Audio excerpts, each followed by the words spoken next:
It was March 31st, 1922, in the Bavarian countryside of Germany. The winds howled through the trees, surrounding a lonely farmstead. The farm was called Hinterkaifeck, a small isolated property belonging to the Gruber family. Andreas Gruber, his wife Cecilia, their widowed daughter Victoria Gabriel, and her two young children, little Cecilia, 7, and Joseph, 2. There was also their maid, Maria Baumgartner, who had just arrived that very day. But what no one knew, what no one could have possibly imagined, was that in the next few hours, the entire family would be dead, slaughtered, in one of the most chilling and mysterious unsolved crimes in history. The story, however, didn't begin on March 31st. It had started 6 months earlier with a series of bizarre and unsettling events. Events that, in hindsight, should have been warnings.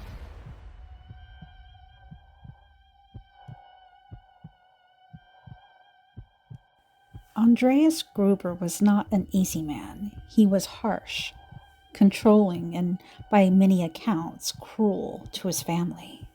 The farm was successful, but life was not easy. And then in the winter of 1921, the first sign that something was terribly wrong appeared. One morning after a heavy snowfall, Andreas stepped outside and saw something that made his blood run cold. Footsteps.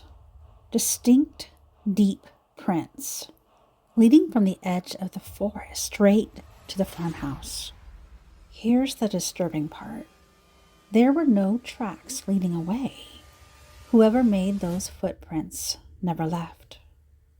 Andreas scoured the property, searching for any sign of an intruder, but he found nothing. But there was no disturbances in the barn, no unlocked doors, no signs of forced entry. It was as if someone had walked into the farm and vanished. When he told his neighbors about this discovery, they all shrugged it off. Maybe it was just a traveler or a vagrant seeking shelter, but Andreas wasn't convinced. This made him feel uneasy, as if something unseen was lurking around his property. Then, other strange things began happening. The family started hearing footsteps in the attic, slow, deliberate pacing back and forth at night. At first, Andreas dismissed it as rats or the wind, but the noises continued, persistent, unnerving. And then the set of keys to the house vanished. The family searched high and low, but the keys were gone. It was another chilling sign that something wasn't right. Someone had been inside their home. Someone had taken the keys. And yet, despite all this, despite the phantom footsteps, the missing keys, and the growing sense of dread, the Grubers still stayed. Maybe they thought they were imagining things. Maybe they believed that whatever was haunting their farm would just go away. But it wouldn't. It was just getting started. By the end of March, the Gruber's longtime maid had had enough, and she quit, claiming the farm was cursed. She spoke of feeling watched, of an oppressive presence lingering in the shadows. And so, on March 31st, the Grubers hired a new maid, Maria Baumgartner, to replace her. Maria had no idea what she was walking into. That evening, the farm settled into an eerie silence. The animals restless. The wind outside carried a biting chill. And in the darkness, hidden in the barn, something or someone was waiting.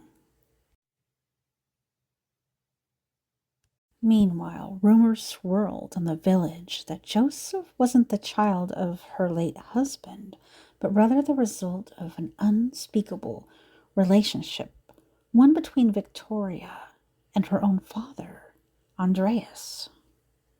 It was said that he controlled her and that she was little more than a prisoner on the farm.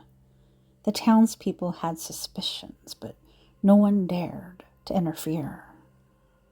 What happened behind the closed doors of Hinterkaifeck stayed there, but someone, was watching.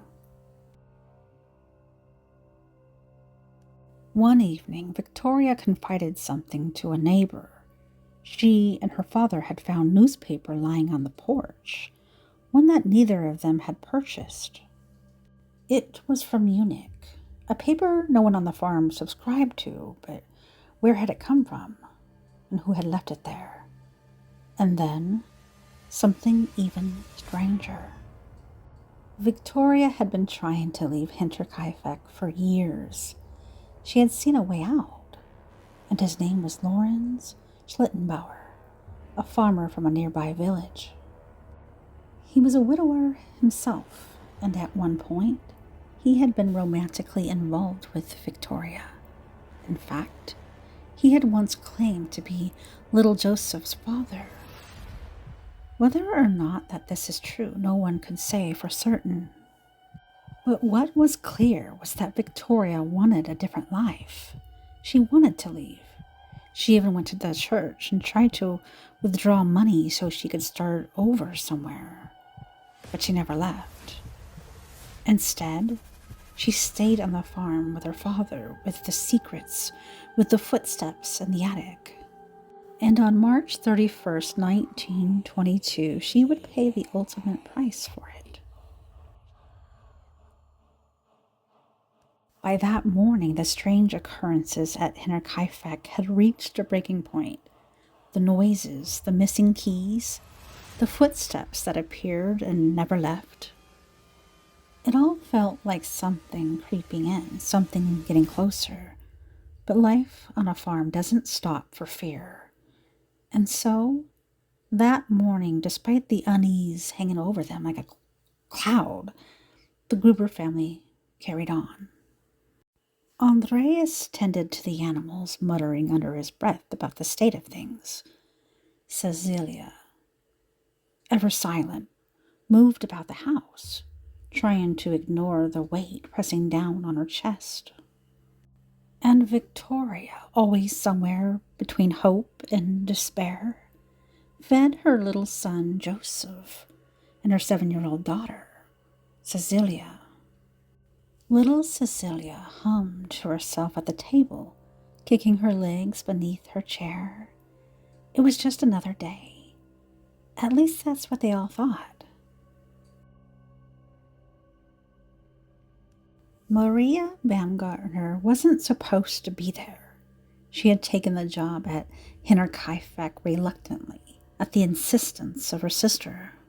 Maria was middle-aged, unmarried, and had spent most of her life in service. This wasn't unusual. Maids came and went, but the last one had left in a hurry, whispering about voices and footsteps, about an evil that lived in the house. But Maria wasn't superstitious. She believed in hard work and duty. So she packed her few belongings and made the journey to Hinterkaifeck.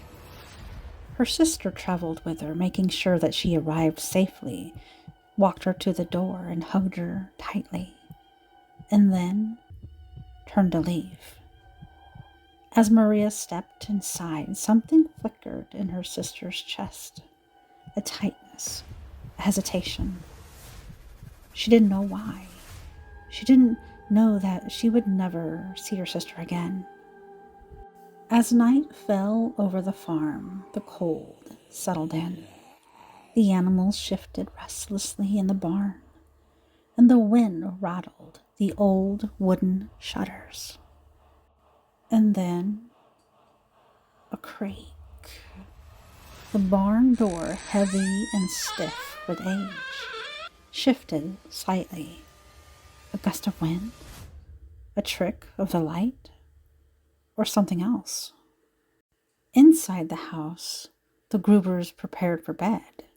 The oil lamps flickered, their glow casting long shadows across the wooden walls. And then, one by one, they were called outside.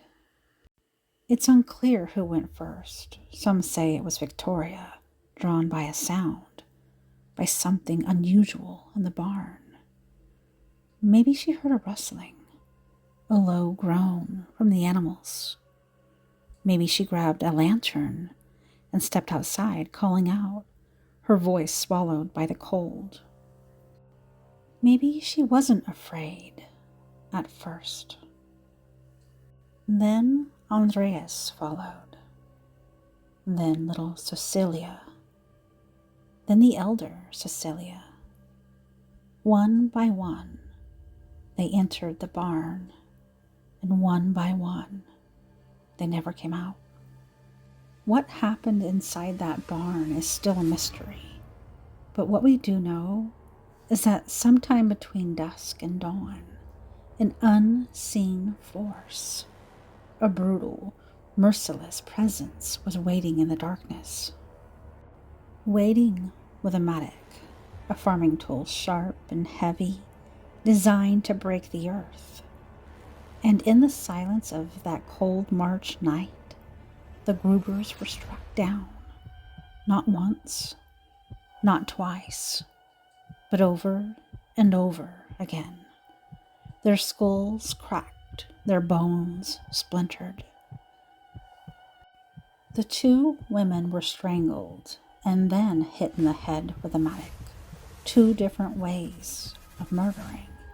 So was it two different murderers?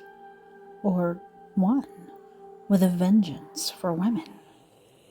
The most eeriest part being little Cecilia didn't die right away, evidence showing that she lived for a couple more hours, pulling out her hair in agony. They were then stripped and hidden altogether under the straw in the barn. The barn was silent now, the hay soaked in blood, barely moved in the cold night air. 4 bodies lay hidden beneath it, their skulls shattered, their bodies broken. But the nightmare wasn't over. Inside the house, 2 more people were still alive. Maria Baumgartner, the new maid, was settling in for her first night at the Hinterkaifeck. She had placed her small suitcase beside her bed, the fabric worn from years of travel between households. She hadn't had much time to adjust, hadn't even had the chance to memorize the creaks in the wooden floorboards, or the way the wind howled through the cracks at night. She didn't know the house was watching her, or rather someone inside it was. Maria was supposed to be safe in her room. The doors were locked. The lantern had been extinguished. But the killer was already inside. We don't know if she heard anything before it happened. Maybe she woke up to the sound of the door creaking open. Maybe she never even got the chance to open her eyes. But what we do know is that when they found her, she was still in bed.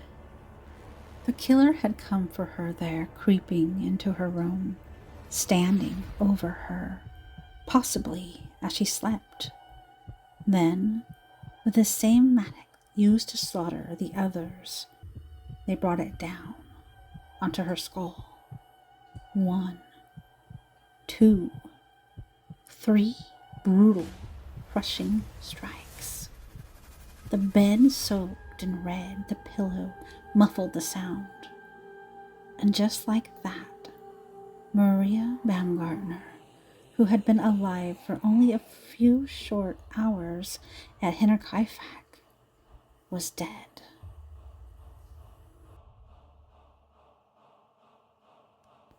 Josef Gabriel, only 2 years old. He didn't know what had happened.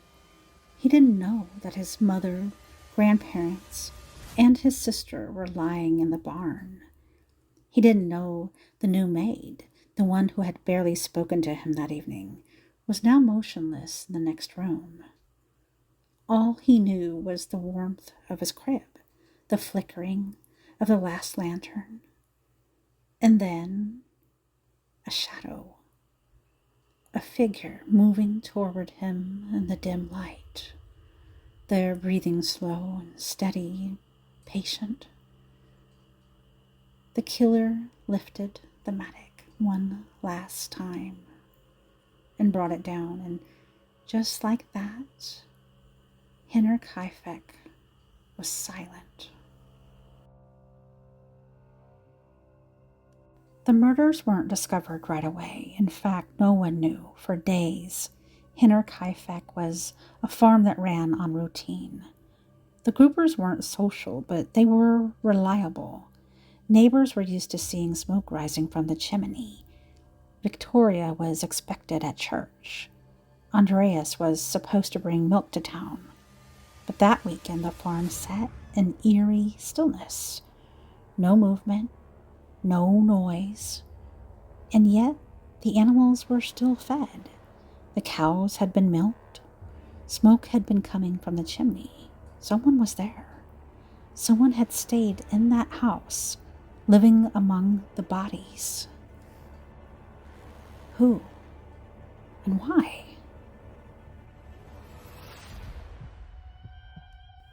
Henner Kaifek should have been empty.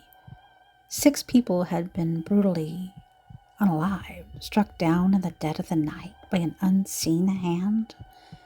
Their bodies lay where they had fallen, 4 hidden beneath the hay in the barn, the maid still in her bed and the baby in his crib.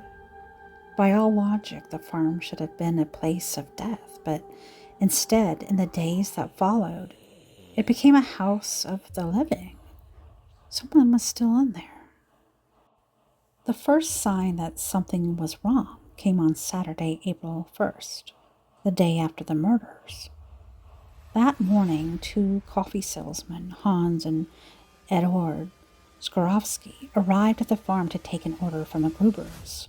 It wasn't unusual. The family did business with them regularly. But as the man approached the house, something felt off. There was no answer when they knocked on the door. No barking from the farm dog. No voices calling out from inside. Just silence. Thinking the family might be out in the fields, the 2 men circled the property. They noticed something strange. The barn door was slightly ajar. Not enough to see inside, but just enough to feel wrong, like someone had left it that way on purpose. Still, they shrugged it off and left, assuming the Grubers weren't home. But they were. They were right there, just a few feet away, buried beneath the hay. By Sunday, April 2nd, concern began to spread.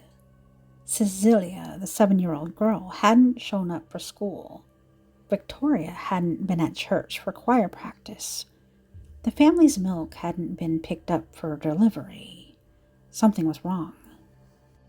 That night, a man named Albert Hoffner arrived at the farm to repair an engine for their food mill. He, too, noticed the eerie silence. The farm dog, usually alert and barking at strangers, was tied up outside. The dog seemed to be really acting strangely because usually it would bark. It didn't bark. It just whimpered. Hoffner knocked on the door. Nothing. He shouted for Andreas. Nothing. But then he heard something. Movement inside the house. Someone was in there. Relieved, Hoffner assumed the family was probably just busy and went ahead with his repairs. He spent nearly 4 hours working on the machine, expecting Andreas or Victoria to come out any moment, but no one ever did. And though he didn't know it, someone had been inside the house listening to him the entire time. By Tuesday, April 4th, 1922, the village could no longer ignore the silence from Hinterkaifeck.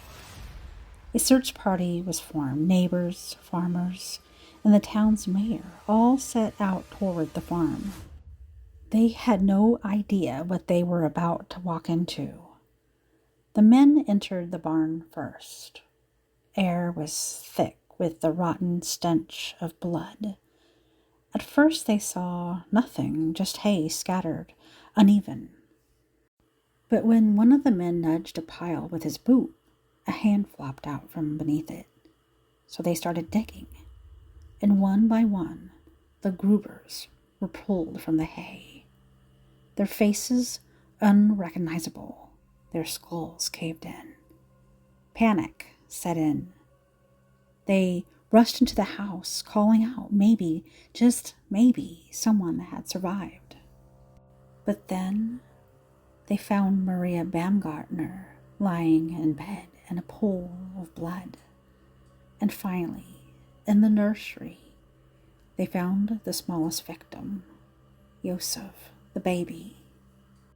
A wave of horror crashed over them. Someone had butchered the entire family. And yet, in the days following the murders, someone had also lived in their home. Cows being milked, fire had been stoked, food being eaten from the kitchen. Even the dog had been fed. And at night, neighbors had seen smoke rising from the chimney. The killer had stayed for days, sleeping, eating, living among the dead. By the time the investigators arrived at Hinterkaifeck, the farm was quiet again. Too quiet. The bodies had been removed. The neighbors stood in stunned silence. And the wind rattled the old wooden beams like something unseen still lingering there. But whoever had done this massacre, fed the cows, and even stayed in the house for days after the murders, was now gone, left behind no answers, only horror. The house, the barn, and everything in between became a puzzle, a grotesque, unsolvable puzzle that no one had the pieces for. The wounds on the victims suggested that they had been lured out to the barn one by one before being ambushed. The mattock, a tool used for the breaking soil, had split their skulls with such force. I can't even describe what it probably looked like. But there was no sign of struggle, except for little Cecilia, the 7-year-old little girl, who had lived for hours after the attack, ripping out handfuls of her own hair out of fear, out of pain. Inside the house, Yosef and Maria had been struck down the same way, but unlike the others, they weren't able to be hidden in the hay, but they were hidden with sheets, I believe, or clothing. So the bodies were all covered. Why were they covered? And the killer felt no rush to leave. And then there was the attic. The same attic where the family had heard the footsteps for weeks. The same attic where Andreas had searched but found nothing. When police climbed the ladder and peered inside, they found what Andreas had missed. How did he miss this? That someone had been living up there. The dust was disturbed. The bedding, not from the family, was found on the floor, and food scraps were scattered about. And the wooden beams, scratch marks like someone was waiting. They were waiting, counting down. For what? How do you pick a right moment? In the days that followed, the investigation spiraled into a nightmare of dead ends. There was no clear motive because there was no money taken, no valuables stolen. The only thing missing was the murder weapon, the mattock. It disappeared. The only person that would have known where this mattock had been kept was somebody that knew the family. It was one of Andreas's tools that he made. Authorities questioned everyone, neighbors, friends, even Lorenz Schlittenbauer, Victoria's rumored lover and the supposed father of baby Josef. Was Schlittenbauer angry for having to pay alimony for a child that he wasn't even allowed to see? Or was he mad? Did he know about Andreas's inbred relationship with Victoria? Which maybe wouldn't have even mattered because Schlittenbauer was married and had a kid. He had moved on. So I don't think he would have been mad. Schlittenbauer had been oddly involved, though, in the discovery of the bodies. Some witnesses said he acted too comfortable, even moving Josef's body with his bare hands. Maybe shock. I don't know. But there was no proof, no fingerprints, no witnesses. And this was a way different time, and it was I don't know. There was no explanation for why someone would stay in the house after the murders. Covered bodies with hay, covered the bodies in the house. Why cover the bodies? It just doesn't make sense. It was like a ghost or something more, either human or evil, came out of the woods, crept into their home, and disappeared into the night. Well, after 4 days of staying in the house, after they murdered this family. And this case went cold. Let's talk about the theories that swirled. Some believed it was a vagrant, a homeless wanderer who had taken refuge in the attic and decided to kill the family. And others thought it was something personal, that someone close to the Grubers had finally snapped. There were even whispers of a supernatural force. Stories were told that the devil himself had visited the family on that cold night.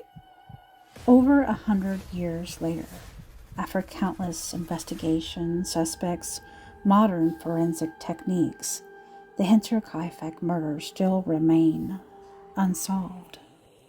Was something far more evil visiting that Hinterkaifeck farm that night? Or was it a human or humans who had a vendetta against the family? Decades have passed, and the Hinterkaifeck farm has long since been demolished. But it doesn't erase the horror, the terror, and the chilling mystery that still lingers. The unanswered questions, the brutal and sad silence, and the footsteps in the attic continue to haunt the ruins of Hinterkaifeck Farm. And this time, I don't want to say I hope you enjoyed this episode because that would be dark. But I wanted to share the darkest and most mysterious mystery in German history. And one thing about this monster or monsters that did this really bothers me is why the children? Why? It really takes an animal, and I'm sorry, I shouldn't say animal. It takes a monster to hurt anyone, but especially innocent children. I did pronounce Yosef's name wrong in the beginning. It is Yosef, not Joseph. I just wanted to note that. There's so many questions. Why? Why if you have a problem with the family, why take the children? They didn't take, thank goodness they didn't hurt the dog, but, Dad, this bothers me, and whoever did it, they covered all the bodies and stayed there. They had the whatever to actually stay there, 4 days, a couple days at least. Who's crazy enough to do that? To this day, this case, I think it's about 100 years old, and still unsolved. No one knows why. Why? Or who?